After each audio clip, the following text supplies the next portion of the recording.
long time since I stood on the platform to preach. But it's not new to me. I've been doing it since 2001 on and off.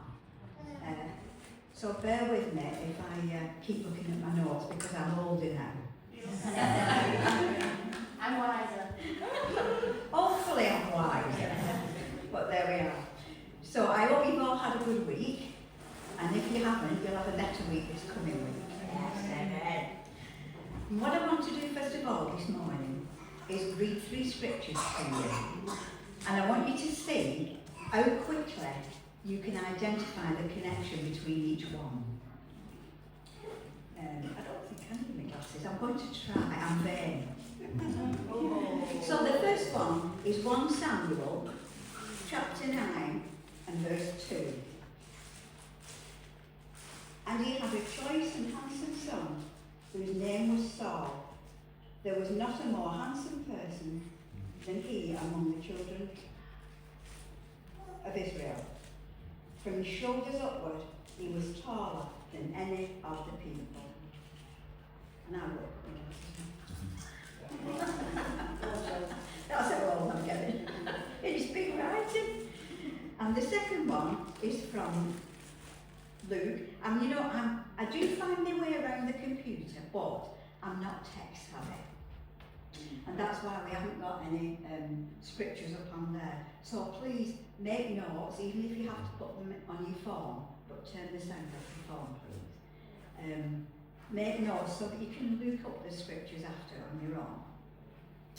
And the second reading, like I said, is from Luke, chapter 19, verses 1 to 10. Then Jesus entered and passed through Jericho. Now behold, there was a man named Zacchaeus, who was a chief tax collector, and he was rich. And he sought to see who Jesus was, but could not because of the crowd, for he was of short stature. So he ran ahead and he climbed up a sycamore tree to see him, for he was going east that way. And when Jesus came to the place, he looked up and he saw him, and he said to him, Zacchaeus, make haste and come down, for today I must stay at your house. So he made haste and he came down and received him joyfully. But when they saw it, they all complained, saying, he's gone to be a guest with a man who's a sinner. And then Zacchaeus stood and said to the Lord, look, Lord, I give half of my goods to the poor, and if I have taken anything from anyone by false accusation, I restore a fourfold. And Jesus said to him, today salvation has come to this house, because he also is a son of Abraham. For the Son of Man has come to seek and to save that which was lost. And the third reading is again from 1 Samuel, but it's chapter 16 and verse 7. But the Lord said to Samuel, do not look at his appearance or at his physical stature, because I have refused him. For the Lord does not see as man sees. For man looks at the outward appearance, but the Lord looks at the heart. How quickly did you see the connection? No? Well, partly.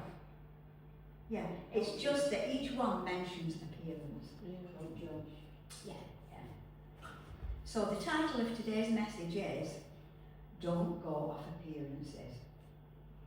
Or, what's God looking for? Now, I wonder how many of us have stood in front of a mirror and honestly thought that we'd like something to be different, we'd like to look different. Oh, yes. You know, you think, oh, if only I had a different nose or a different whatever. And if you can honestly say that you've never ever done that, then you are among the minority. Because I remember when I was a teenager, I used to go and lie in the sun, because I thought if I was brown I'd look more attractive to the boys. And I used to wish that I was taller. Well, I still do, but now it's so that I wouldn't need to get a stool out or a ladder out to get in my cupboards. But there's something tremendously and tremendous and that emphasises in the nations of today that our appearance, it affects nearly everybody. Because every time you turn on your TV, there's all kinds of exercise programmes, adverts for miracle diets, low calorie, low sugar, fat-free foods. And the latest is this miracle drug, this injection. It was really invented or brought out for diabetes, but now they're giving it for weight loss. And they're saying there won't be any shortages. But that's a lie, because I know diabetics who've really, really struggled to get this injection. They've travelled from chemist to chemist to chemist, and now the NHS are giving it on prescription. So they'll be in more trouble unless they're telling the truth and they really do have a stockpile. Women are made to feel that they should have flawless skin. It's all about our appearance, isn't it? And men are told that they should not just have good looks, but have good muscles. And smell that. But this kind of beauty is only skin deep. Well, I'll agree with that, won't we? There's some beautiful people on the outside, but inside, they're not really very nice people at all, once you get to know them. And we should remind ourselves also that beauty lies in the eye of the beholder. For example, we've got tribes in Africa, I don't know what they're called, but they think that women are beautiful if they've got big bottom lips. So they put 12-inch discs in to stretch the lips.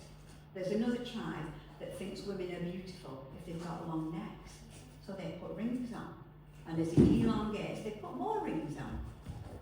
And the Chinese, the women always had small feet, because from being about the age of 2, they used to bind the women's feet up to keep them small.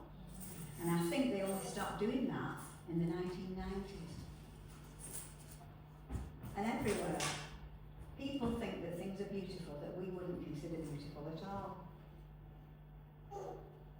And if you look back in history, up until the 20th century, much of the world that we know considered that most beautiful women were those who had plenty of meat on the bones.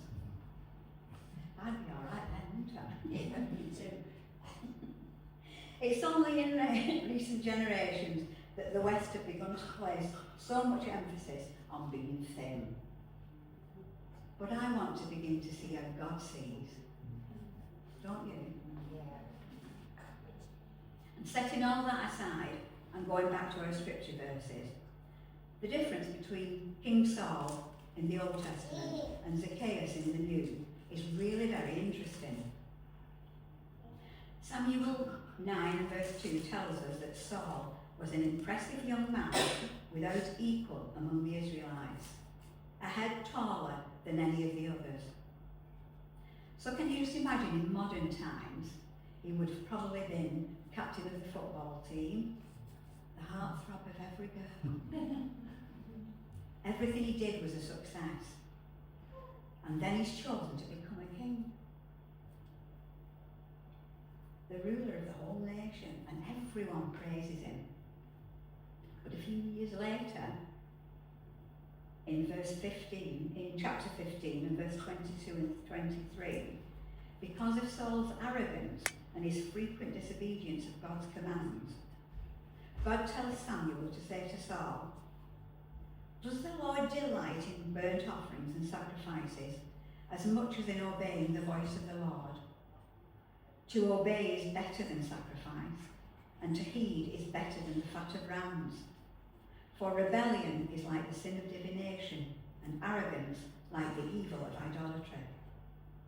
Because you have rejected the word of the Lord, he has rejected you as king.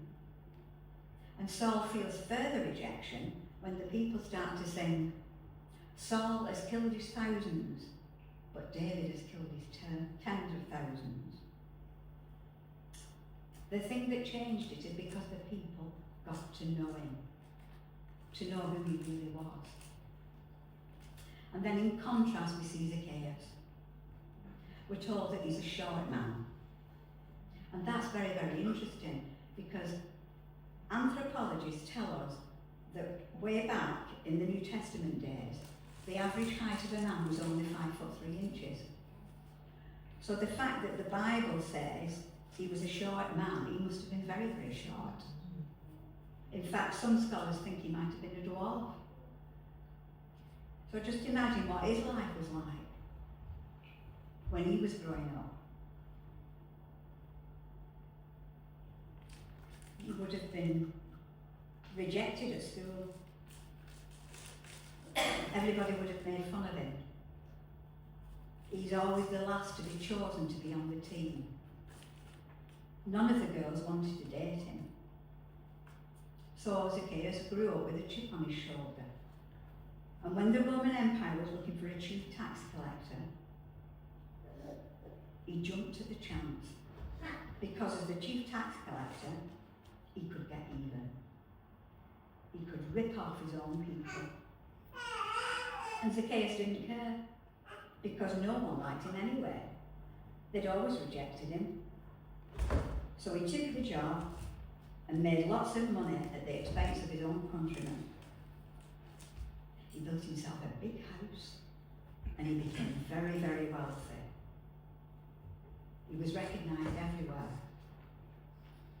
He was a big little man in Jericho, but he was a self-made, important man because people still didn't like him. Now, can we remind ourselves of Samuel 16 and verse 7, when God told Samuel that he does not look at the things that man looks at. Man looks at the outward appearance, but God looks at the heart. And in 1 Peter chapter 3, verses 3 and 4, it says, do not let your adornment be merely outward, arranging the hair, wearing gold, or putting on fine apparel. Rather let it be the hidden person of the heart. And that's not just for women, that goes for men too. Because today men are more vain than they've been for centuries. Excuse me, Chris, I didn't mean you. God looks beyond whether we're too fat, too thin, too tall or too short. He looks inside the heart and he sees what's really there.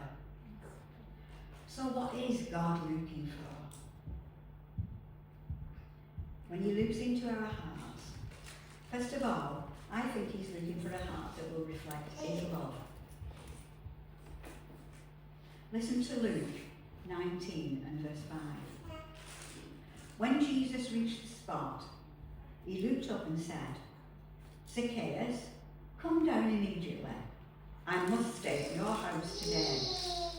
So he came down and welcomed him gladly.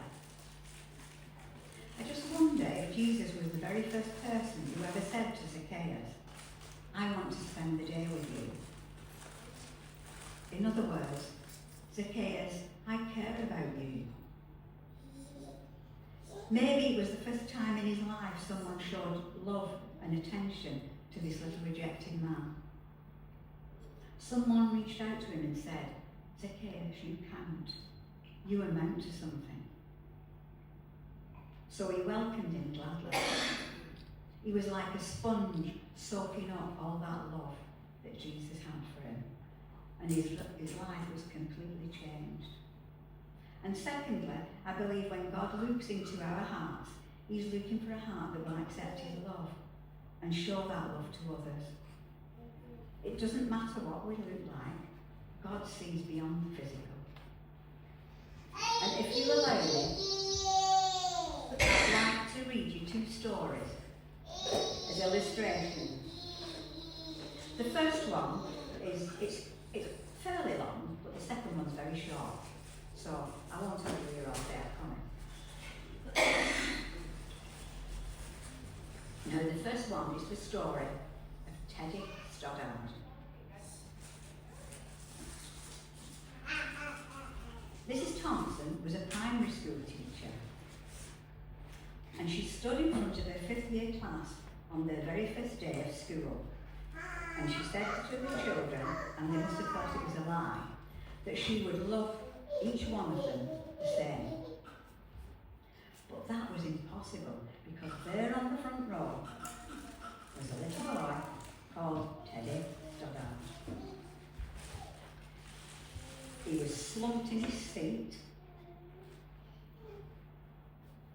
and she'd watched Teddy the year before, and she'd noticed that he didn't play well with other children, and his clothes were smelly and messy, and he constantly needed a bath. And Teddy could be unpleasant, and it got to the point where Mrs. Thompson would actually take delight in marking his paper with thick pen, big bold crosses, and then putting a big fat F in red at the top of his papers. At the school where she taught, they had a requirement that every teacher would review the past reports of each pupil, and she left Teddy's till the last. However, when she did eventually come to read his file, she was in for a surprise. Teddy's first class teacher wrote, "Teddy is a bright child with a ready laugh. He does his work neatly and has good manners. He is a joy to be around." His second class teacher wrote, "Teddy is an excellent student, well liked by his classmates, but he is troubled because his mother has a terminal illness, and life at home is a struggle." His third class teacher wrote, "His mother's death has been hard on him. He tries to do his best, but his father doesn't show much interest, and his life at home will soon affect him if some steps aren't taken." Teddy's 4th year school teacher wrote, "Teddy Stoddard is withdrawn and doesn't show much interest in school. He doesn't have many friends and sometimes sleeps in class." By now, Mrs. Thompson realised what the problem was, and she was ashamed of herself. She felt even worse when Christmas time came and all her students brought her presents, all wrapped in beautiful paper and bright ribbon. Teddy brought her a present, but it was clumsily wrapped in brown paper from a grocery bag. But she made a point of opening it in the middle of all the other presents. And when she opened it, some of the children started to laugh, because inside was a round stone bracelet with some of the stones missing, and a bottle that was quarter full of perfume. But she stopped the children's laughter when she exclaimed how pretty the bracelet was. She put it on and dabbed some of the perfume on her wrist. Teddy stayed after school that day, just long enough to say, "Mrs. Thompson, today you smell just like my mum used to." And when the children left, she cried for at least an hour. On that very day, she stopped teaching reading, writing and arithmetic, and instead, she began to teach children. She paid particular attention to Teddy as she worked with him. His mind seemed to come alive. The more she encouraged him, the faster he responded. And by the end of the year, Teddy had become one of the smartest children in the class.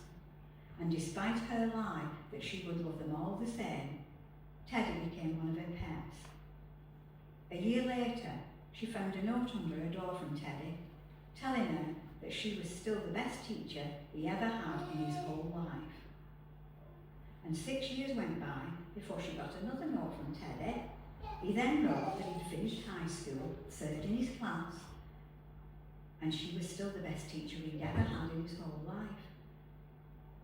4 years after that, she got another letter saying that while things had been tough at times, he stayed in school and stuck with it, and would soon graduate from college with the highest of honours. He assured her she was still the best and favourite teacher he ever had in his whole life. 4 more years passed, and yet another letter came, and this time he explained that after he got his bachelor's degree, he decided to go a little further.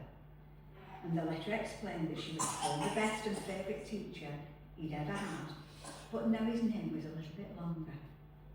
The letter was signed Theodore F. Stoddard, MD.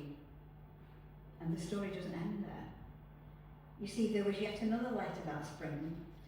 Teddy said he met a girl and he was going to be married. He explained that his father had died a couple of years ago and he was wondering if Mrs. Thompson might agree to sit in the place at the wedding that was usually reserved for the mother of the groom. Of course, Mrs. Thompson did. And she made sure that she was wearing the perfume that Teddy remembered his mother wearing on that last Christmas together. And she wore the bracelet with the rhinestones missing. After the service, they hugged each other, and Dr. Stoddard whispered in her ear, "Thank you for believing in me. Thank you so much for making me feel important and showing me that I could make a difference." And with tears in her eyes, she whispered back, "Teddy, you have it all wrong. You were the one who taught me."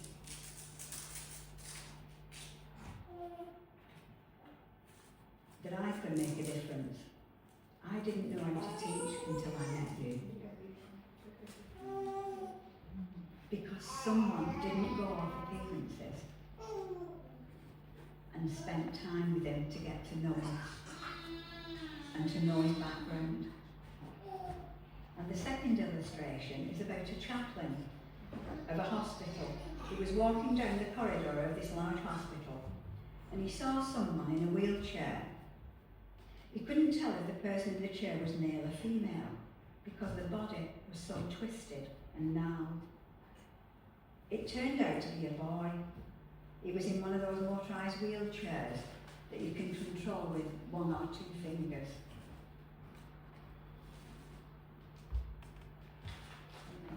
Sorry. And this boy was motoring up and down the corridor. He was going faster than all the people that were walking. Soon he was past the chaplain, who went right to the end of the corridor and whizzed back again.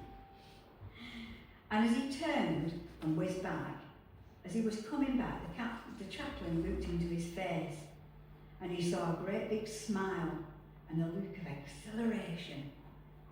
Apparently, he'd only just got the wheelchair, and this was the expression of joy in his newfound freedom.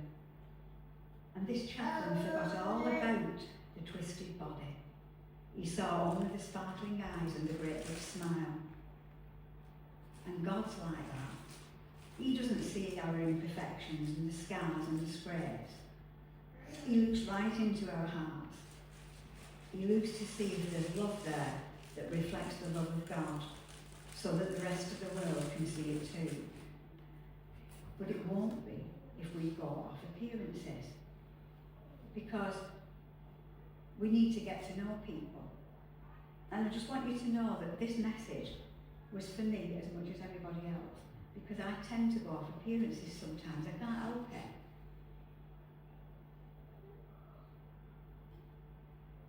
And you know, we do need to get to know people.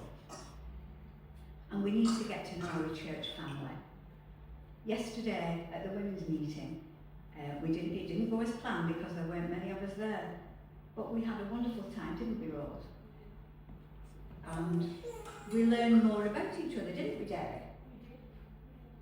And we shared, and that's how you get to know people, by being together, just as we only get to know God by spending time with God.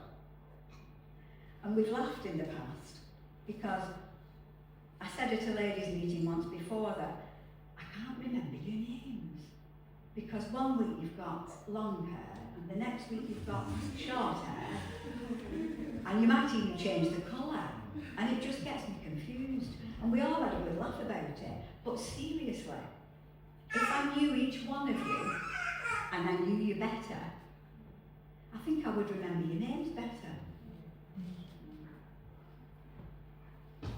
Someone sent to me recently, and he really is a mighty man of God, and God uses him. But he was left on a doorstep as a child, and he was brought up in an orphanage and then a foster home. And he was annoyed because of something that someone had said to him. And his reply was, "Don't define me by what you've heard. Don't define me by where I've come from." He was saying, get to know me. Get to know me. When they got to know Saul, they didn't like him very much. Even God didn't want him as king in the first place because he saw into his heart. And Zacchaeus, who nobody liked, God saw into his heart and knew that he just needed love. And if we've got God's love in us, we can pass that on to other people. So, brothers and sisters, let's not go off appearances. I'm going to feel ashamed of myself next time I do. But God will remind me, I know He will. Let's get to know them first and let God's love overflow to other people. But most of all, let's start with this church family. Let's get to know each other. If you're not in a house group or a house church, it doesn't matter which title you give it. And you would like it on a different day or a different time or even in a different place, please come and tell us, because this is how we're going to get to know our church family properly. We need to know each other, not just to say hello on a Sunday. It's lovely to see each other on Sundays and women's breakfasts, but we really need to know each other, because it's only in knowing each other that we can really make a difference in each other's lives. And the Bible that I use on a daily basis is written by a Dr. David Jeremiah. And he states this fact: the better we know people, the better we will pray for them. And the more we love them, the more we will pray for them. And the only way you can get to love people is to know them. So please, I know we've all got busy lives. I know we've all got family commitments.